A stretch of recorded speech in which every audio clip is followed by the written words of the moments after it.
বলেন তো এটা কি? ঠিক ধরেছেন, এটা হচ্ছে লাউ। লাউ আমাদের বাঙালিদের একটি কমন খাবার। যারা বাঙালি তারা লাউ চিনি না এরকম কেউই নেই। আর আজ আমি লাউয়ের অন্যরকম রেসিপি বানিয়ে ফেলবো। আসসালামু আলাইকুম, আশা করি সবাই আমার সাথে আছেন এবং খুবই ভালো আছেন। প্রথমে আমি লাউ কেটে নিচ্ছি কুচি করে। আর আমি কিন্তু আজ অর্ধেকটা লাউ ভাজি করব।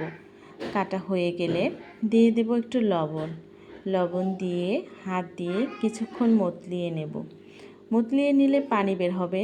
আর তারপর আমি ছাঁকনি নিয়ে নিয়েছি। ছাঁকনির মধ্যে আমি সেগুলো ঢেলে দেব। আর ঢেলে দিলে ছাঁকনির নিচ দিয়ে দেখেন পানি বের হচ্ছে। পানি বের হয়ে গেলে আমি ভালো করে ধুয়ে নেব। আর ধুয়ে নিয়ে আমি অপেক্ষা করব পানি নিংড়ানোর জন্য। আর এবার চুলায় আমি কড়াই দিয়েছি, কড়াইয়ে মরিচ কেটে দিয়েছি, সাথে রসুন পেঁয়াজ কুচি করে দিয়েছি, দিয়ে ভেজে নিচ্ছি। একটু ভাজা হলে দিয়ে দেব হলুদের গুঁড়া, জিরার গুঁড়া, লবণ। তারপর সেগুলো ভাজা হলে দিয়ে দেব লাউ। আর লাউ দিয়ে ভালো করে নেড়ে দেব। আর আমি কিন্তু কড়াইয়ের ঢাকনা দেব না, কারণ ঢাকনা দিলে পানি বের হবে। যেহেতু লাউ পানি জাতীয় সবজি, এরপর কিছুক্ষণ পর পর আমি নেড়ে দেব। আর আমার নেড়ে দেওয়ার পর আমার ভাজিটা কিন্তু আস্তে আস্তে করে তৈরি হতে যাচ্ছে। আর ভাজিটা করতে একটু সময় লাগবে, কারণ আমি যেহেতু পানি দেইনি আর জালও ধীরে দিচ্ছি।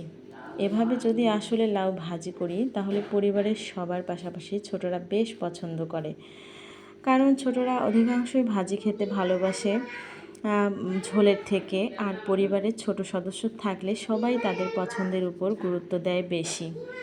আর আমিও তাই করি। আজকের শিশু আগামী দিনের ভবিষ্যৎ, সেই দিক ভেবে শিশুদের গুরুত্ব দিতে হবে সব সময়। তাহলেই ওরা বড় হয়ে আমাদের গুরুত্ব দিতে শিখবে।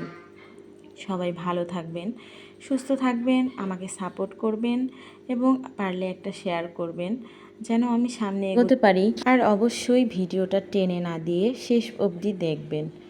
আর আমার জন্য দোয়া করবেন যেন আগামীতে আমি অন্য কোনো রেসিপি নিয়ে আসতে পারি। আল্লাহ হাফেজ।